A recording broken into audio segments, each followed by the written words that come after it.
We'll see that.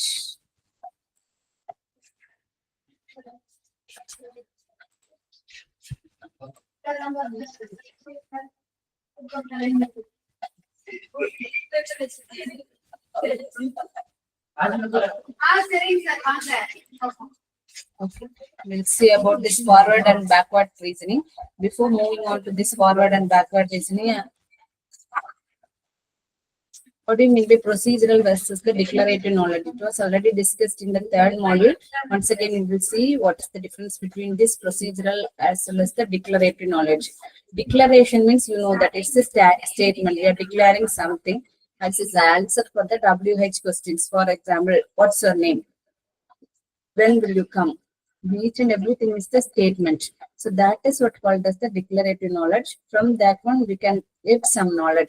I'm coming from Marthandam. So you can know that my native place is Marthandam. I am Chitra. From that, you can know that my name is Chitra. So some informations can be inferred from the given statement. Then it is called as the declarative knowledge. Here we are giving some facts, history, rules, mathematical symbols, and all. Procedural knowledge means it's how to do something. How? This is the answer for how. How to drive the car. For that, some procedure is there. Take. Then how to get good marks. For that, some procedure is there. Alice got good marks. That is the declarative. Alice prepared well. Then he studied well for the examination. He wrote the exam well. Then she scored good marks. That is the procedure, how to get good marks. So declaration means that is also facts, and procedure also then some work or some job is defined in a different manner. Here also the facts and knowledge is also available for this procedural knowledge. In this other ways, this procedural knowledge is known as the imperative knowledge. It's a type of knowledge that's responsible for knowing how to do. Already I told you. Example is driving a car, an algorithm to sort a set of numbers. These all are examples for the procedural knowledge. Here, this procedural knowledge can be directly applied to the task. Do this, set this, take this. Like this can be directly applied. But declarative means it's given.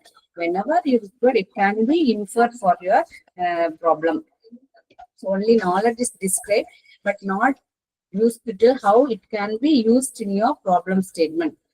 This know about something, and it includes many concepts, facts, as well as the objects. It's very simpler than the procedural. Just we are giving some knowledge, some details. You're not describing how to perform that. And so that's very simpler compared to this procedural knowledge.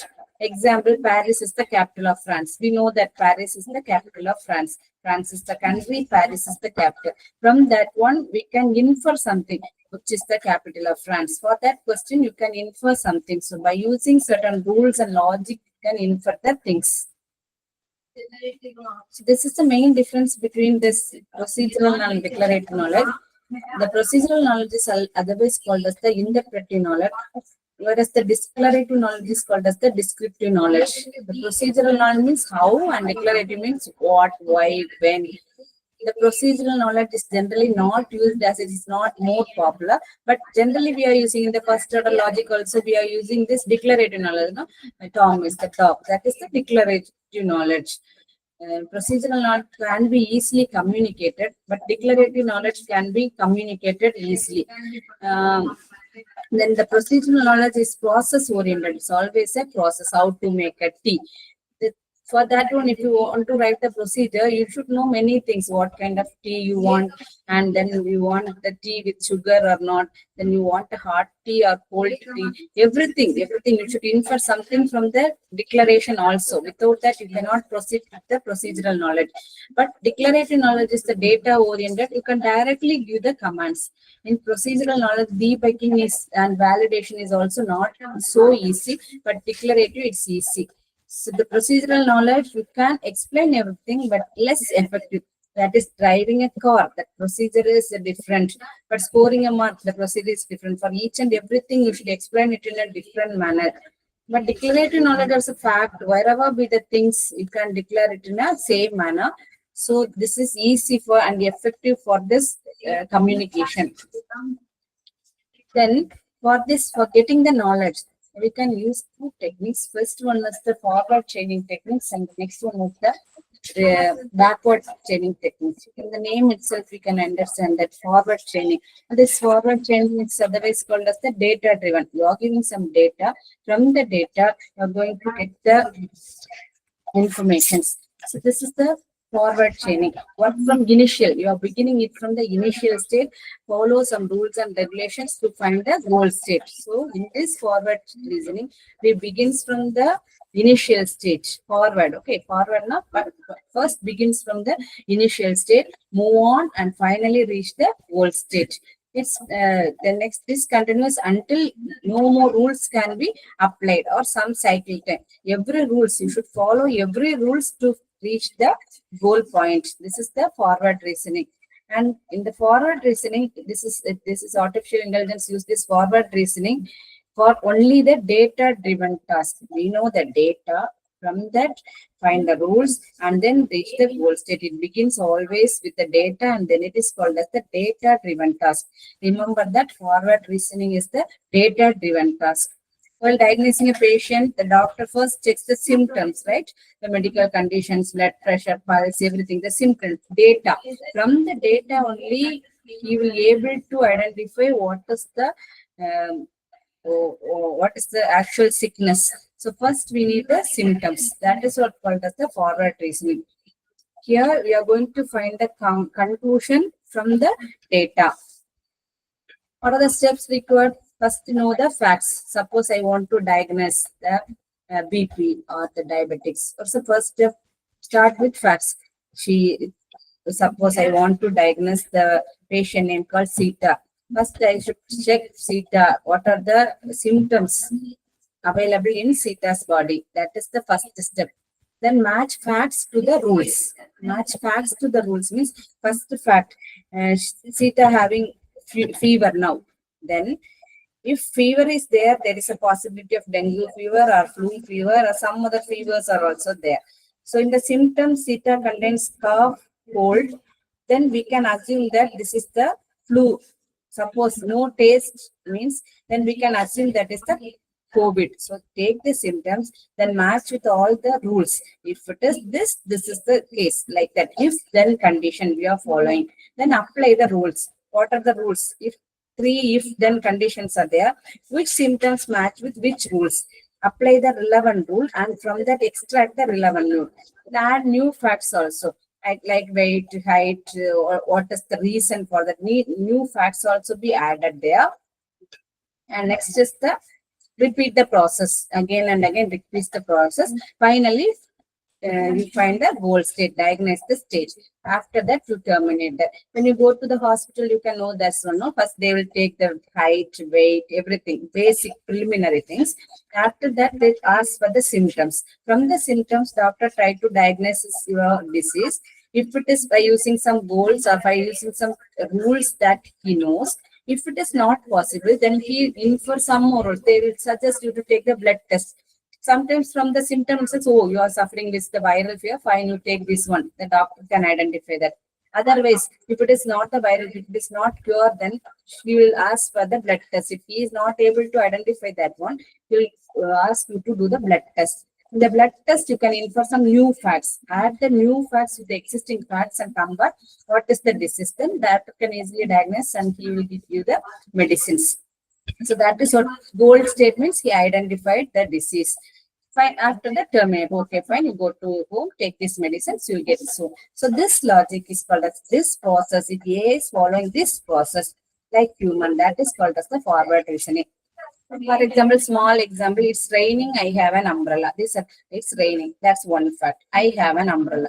What is the rule? If it is raining, we will use the umbrella. That's the rule. So from that, you can say that I can go safe because if it is raining, I can use the umbrella. So when you are developing the games or when you are inferring something, we can use this forward chaining techniques. And the next one is the opposite to this one, the backward chaining. You can easily say that here, this is the data driven. From the data, you can reach the goal state. But what is the backward reasoning? This is the procedural driven. From the goal, you can go to the first initial state, means that is what called as the backward reasoning. The forward reasoning, you can reach so many paths and sometimes you will not reach the goal state. But backward reasoning, from this goal state, you are moving forward. So it's easy for you to track the path. This is example for the forward reasoning or chaining. Consider here A, B, C, E are the rules. A is the initial state, starting state and the starting fact given. Then you check all the rules inside this system. A, here you can find for A, there must be a rule. A tends to B. So you take the rule A tends to D. For solving A, it will go to, if A, then it should go to D. So in the next state, you check the rules for D. Here you go and check the rules for D. When you check the rule for D, then rule for C is also available with the D. Then C, D. So C, D, visit C, D, fact C, D. From that derive F. So if C and D, then it will move on to F. So in the next stage, go and check F. In the next stage, go and check F. So if you check F, the F rule for SF is combined with the B. So that derives Z. F and B is checked and the Z is derived from that. So finally, go and check Z. Z is the goal state. No need to expand it again. The thing is, before moving to the goal state, you should visit all the rules. A is visited, B, C is visited, D is. These are the rules. So what are the rules? B, F, C, D, A. All these things rules are there. All the rules must be visited before moving to the final goal state Z. So this is the concept of the forward reasoning. What is the problem with this forward reasoning? Here, you should not say that you can't say that always you will reach the goal point. There is a possibility of moving to other parts also. To avoid that, we can generate the system. We can generate the technique from the goal statements that is called as the backward reasoning. In the backward reasoning, work towards the final state. So backward, final to initial. Previously, initial to final. So this is called as the goal state. And the goals, from the goal state, you go to the then part. Then if part. There, first start state, then if, then here, goal state, move to the previous then part, and from that move to the previous if part. That's where you should go. That is the backward reasoning.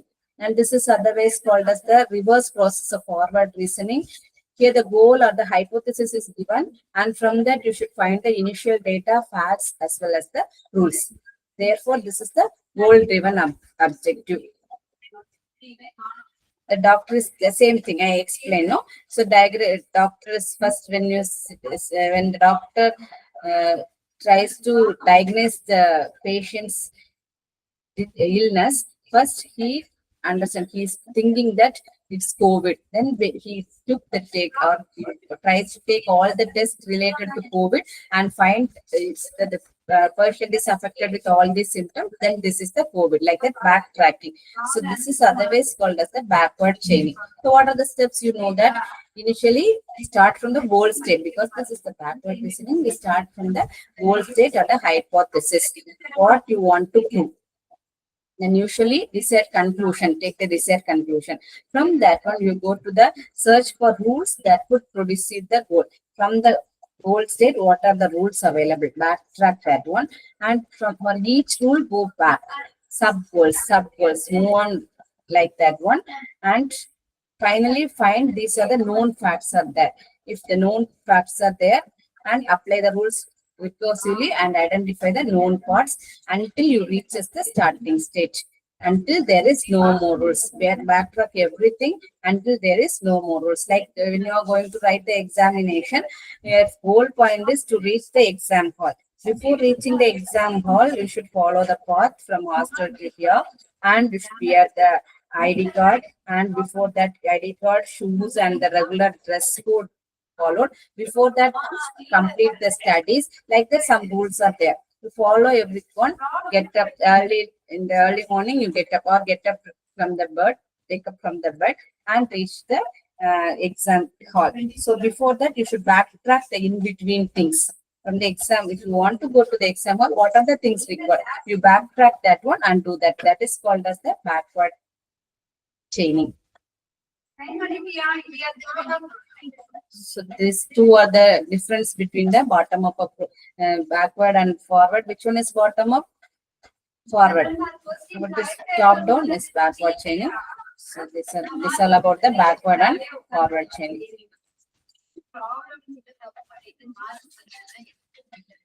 Okay, now I'll share some questions on this one. To answer this,